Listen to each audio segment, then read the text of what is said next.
Ah tiens, tu es là. Bienvenue. Allez, viens, viens, assieds-toi. Assieds-toi pendant que je pose mon gilet pare-balles. Hop là. Et il est assez lourd. Bref, tu fais bien d'être là aujourd'hui.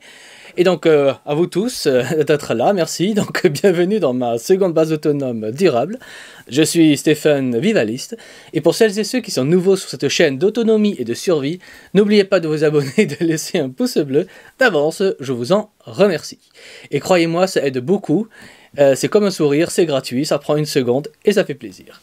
Bref, aujourd'hui, nous allons parler, on va dire, d'un sujet très important, et c'est de crise sanitaire et de confinement. Alors vous pensez sûrement de suite à ce qui se passe en Chine en ce moment, mais ça va bien plus loin que cela. Donc regardez bien la vidéo jusqu'au bout, car la fin va vous surprendre, et je pense, et donc regardez bien jusqu'au bout. Et donc pour cette vidéo, je vais me baser dans une première partie sur des faits qui peuvent facilement se vérifier, comme le fait que l'état d'urgence sanitaire dure officiellement encore jusqu'au 31 juillet 2023. Et oui, l'état d'urgence sanitaire dure officiellement encore jusqu'au 31 juillet 2023. On n'en est pas sorti. Et les informations dont nous allons parler se trouvent facilement, on va dire, dans les médias mainstream, les journaux de grand chemin, bref, des journaleux célèbres. Et dans une seconde partie, bien plus intéressante et inquiétante, nous verrons un immense danger qui devient de plus en plus sérieux et dont strictement personne, je dis bien strictement personne ne parle, sauf votre serviteur.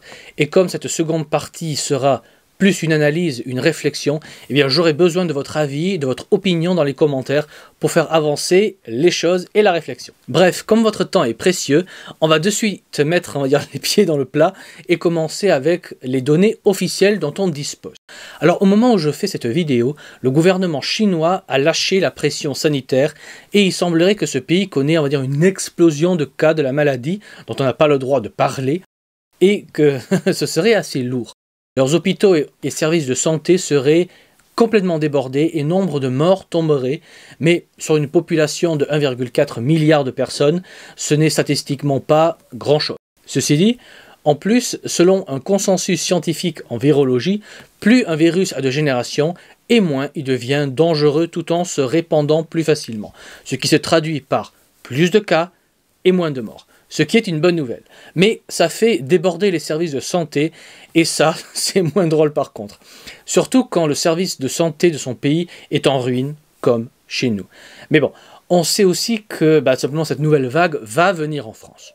Ça va nous frapper comme une grosse vague de grippe, et normalement, ça ne devrait rationnellement pas déclencher un confinement. Mais le gouvernement pourrait se servir, je dis bien le gouvernement pourrait se servir de cette vague qui va arriver pour confiner le peuple si la colère populaire gronde trop, si trop de gilets jaunes manifestent, si on refuse un peu trop les réformes de la retraite, si on proteste un peu trop contre les pénuries, contre la hausse des prix de l'essence, qui est inévitable et que j'ai annoncé dès l'an dernier au passage. Sans parler évidemment de l'inflation, des fermetures d'entreprises, de la hausse des impôts, du recul de l'État, et j'en passe, et j'en passe. Bref, les raisons pour une révolte populaire sont légion. Donc le confinement reste une carte très sérieuse à jouer pour le gouvernement, surtout comme je le disais en introduction, l'urgence sanitaire ne se termine officiellement qu'à partir du 31 juillet 2023. Donc des choses pourraient très bien se produire, ce qui mènerait à un prolongement de l'état sanitaire. C'est pourquoi si vous n'avez pas l'intention de bloquer les raffineries ou le marché de Rungis, n'allez pas protester, car ça ne servira concrètement à rien à part à nous faire confiner. Donc, soit vous êtes efficace et vous bloquez les centres nerveux du pays, donc les raffineries et le marché de Rungis. Car bloquer Rungis, c'est provoquer une révolution en 3 jours. Car plus un seul supermarché ne sera alors approvisionné, et là vous mettez la pression, vous mettez une vraie pression au gouvernement. Mais si votre but est de manifester pacifiquement dans une rue ou de bloquer un rond-point pour emmerder le monde, ne le faites pas. Restez chez vous, car vous ferez plus de mal que de bien. Donc soit vous bloquez du sérieux, en prenant de vrais risques physiques, soit vous restez chez vous, soit vous restez chez vous, car le pacifisme bien pensant ne fera pas changer le gouvernement. Mais par contre, cela va nous donner du confinement, ça va donner une excuse pour prolonger l'état sanitaire, enfin l'urgence sanitaire. Donc en bloquant des ronds-points à la con, vous êtes stratégiquement contre-productif. Il faut le savoir. Il faut se le mettre dans le crâne, il faut se le dire sans tabou, et il faut le réaliser. Il faut arrêter cette bien-pensance de dire « Ah, les gilets jaunes sont fabuleux ». Non, il faut être intelligent, il faut être stratégique. Si on n'est ni intelligent ni stratégique, ça ne sert à rien de se faire du bien, de se lâcher. Ça fait peut-être bien sur les réseaux sociaux, d'avoir sa petite photo avec son petit gilet jaune. Mais si vous faites du n'importe quoi, l'État, lui, ne fait pas n'importe quoi et c'est ce qu'il fait. Donc on va se prendre un bâton à la gueule si vous faites de la merde. Donc, soit vous faites du sérieux, soit vous restez chez vous. Mais si vous faites de la merde, restez chez vous. Je suis désolé d'être aussi dur, mais à un moment donné, il faut savoir se remettre en question, il faut savoir être efficace. Les premiers gilets jaunes ont fait de la merde et ça n'a rien donné. C'est triste, j'en suis le premier à en être désolé, mais c'est la réalité. Donc, à un bon moment, il faut vraiment se remettre en question. Soit on bloque des ronds-points à la con et on se fait reconfiner, soit évidemment on bloque vraiment le centre nerveux de la France. Et là on est efficace, là on fait pression sur le gouvernement. Donc s'il vous plaît, n'allez pas bloquer des ronds-points à la con, mais faites vraiment des choses utiles. Ou restez chez vous. Mais si vous ne faites pas des choses utiles, restez chez vous. Bref. Mais dites-vous que le retour de la peste chinoise n'est pas le grand danger à mon avis. Et maintenant, entrons dans la seconde partie qui va vous étonner, surtout la fin. Bref, cette seconde partie tomberait encore pour le moment dans ce que le système nomme pudiquement le complotisme. Car moi qui regroupe énormément d'informations que je glane un peu partout à travers le monde, donc aussi dans le monde anglo-saxon, bref, il y a une pandémie en ce moment dont on ne parle pas beaucoup, mais qui représente un vrai danger. Et pas comme la peste chinoise. Non, je parle d'une vraie maladie très sérieuse qui peut, elle, par contre, provoquer des milliers et des milliers de morts, voire plus. Et cette maladie est la grippe aviaire. Alors oui, ça peut faire rire, mais de plus en plus de signaux de scientifiques ici et là alertent que des variants commencent à exister et qui se transmettraient à l'homme. Et là, on ne rigole plus du tout. Car en 2022, des centaines de millions de volailles, dont en France, ont été massacrées à la chaîne massivement à cause de cette grippe aviaire. Ce qui a causé une grande pénurie de viande de poulet et autres, mais a aussi provoqué une pénurie d'œufs. Et ont fortement participé à aggraver la hausse des prix de ces derniers, dont on a parlé longuement sur cette chaîne. Bon, regardez mes anciennes vidéos pour plus d'informations. Bref, cette grippe aviaire qui normalement ne se transmet pas aux humains et qui a causé la mort de centaines de millions de volailles et a provoqué la fermeture de centaines d'élevages à travers le monde, dont aux États-Unis, bref, cette grippe extrêmement mortelle commencerait, et j'utilise bien le conditionnel, bref, cette grippe commencerait à muter pour commencer à pouvoir infecter les humains, comme de plus en plus de personnes le signalent dans le monde anglo-saxon. Alors ce n'est pas encore une information officielle, ce sont des bruits ici et là que j'entends, ce sont des discours de certains scientifiques ici et là qui en parlent de plus en plus dans des médias anglo-saxons, donc il se peut très bien que rien ne se produise.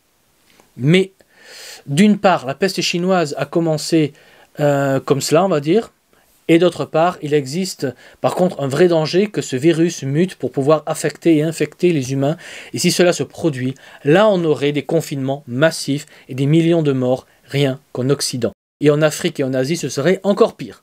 Donc ce danger est rationnel et potentiellement très sérieux. Je pèse mes mots. Votre vie, et peut-être la vie de vos enfants, sont peut-être en danger, et je ne m'en réjouis absolument pas. Après, si on met son bonnet de complotiste professionnel, et là je tiens à préciser que ce que je vais dire n'est pas mon avis, et ce n'est pas mon opinion. Je vais répéter ce qui se murmure dans le monde complotiste. Bref, les murmures complotistes parlent évidemment que ce serait un complot d'une certaine élite mondialiste qui a dans un labo secret fait muter cette grippe aviaire dans des éprouvettes pour créer, on va dire, une vraie pandémie, car comme il se serait raté avec la peste chinoise, qui fut bien moins grave et mortelle que prévu, pour dépeupler le monde de ces horribles producteurs de carbone que nous sommes, eh bien, il est sous-entendu que ces élites vont peut-être lâcher un nouveau virus qui servirait cette fois à réellement dépeupler le monde tout en vendant de nouveau des milliards de doses de vaccins. Mais là, évidemment, on est en plein délire, évidemment. On sait très bien que nos chères élites ne nous veulent que du bien et que Macron est un très grand président. Vive Macron le grand, le meilleur de tous les présidents. Bref, blague à part, que ce soit la peste chinoise, que ce soit un outil du gouvernement ou l'arrivée d'un nouveau virus, eh bien, en 2023, les chances d'un nouveau confinement, ou du moins un prolongement de l'état d'urgence sanitaire, ne sont pas négligeables. Ces chances grandissent, malheureusement, de jour en jour. Alors, moi, je ne suis pas devin. Je n'ai pas de boule de cristal, donc je ne connais pas l'avenir. Donc, je ne peux pas affirmer qu'on va avoir un nouveau confinement. Mais entre les crises qui s'aggravent, les mouvements sociaux qui vont arriver, entre les vrais et les faux virus, le spectre d'un nouveau confinement n'a jamais été aussi grand. Et dites-moi dans les commentaires ce que vous en pensez. En tout cas, surveillons de très près cet état d'urgence sanitaire qui doit s'arrêter le 1er août 2023. Donc si l'état d'urgence n'est pas prolongé, on pourra avoir de l'espoir. On pourra se détendre un peu, mais si le gouvernement prolonge l'état d'urgence, là, commencez à paniquer, car cela annoncera des choses funestes, et ces choses funestes seraient soit un vrai virus très mortel, soit un moyen tyrannique pour briser toute révolte afin de faire passer des réformes toujours plus ignobles et qui sait peut-être même mettre fin au vote afin que Macron, le grand président, le meilleur de tous les temps, reste président à vie. Mais bon, il faut raison garder, nous n'y sommes pas encore. Surveillons par contre sérieusement cette urgence sanitaire et mettons la date du 31 juillet dans nos agendas car ce sera une date très importante qui en dira long sur ce qui nous attend. Ceci dit, le meilleur moyen de souffrir le moins des horreurs qui nous attendent, il faut être le plus autonome possible. Donc, soyez autonome. C'est le seul moyen de rester libre et de vous garantir un minimum de confort et de qualité de vie dans ces temps difficiles et incertains que nous traversons tous ensemble. Mais dites-vous qu'être seul dans son coin, à être libre, n'a strictement aucun intérêt.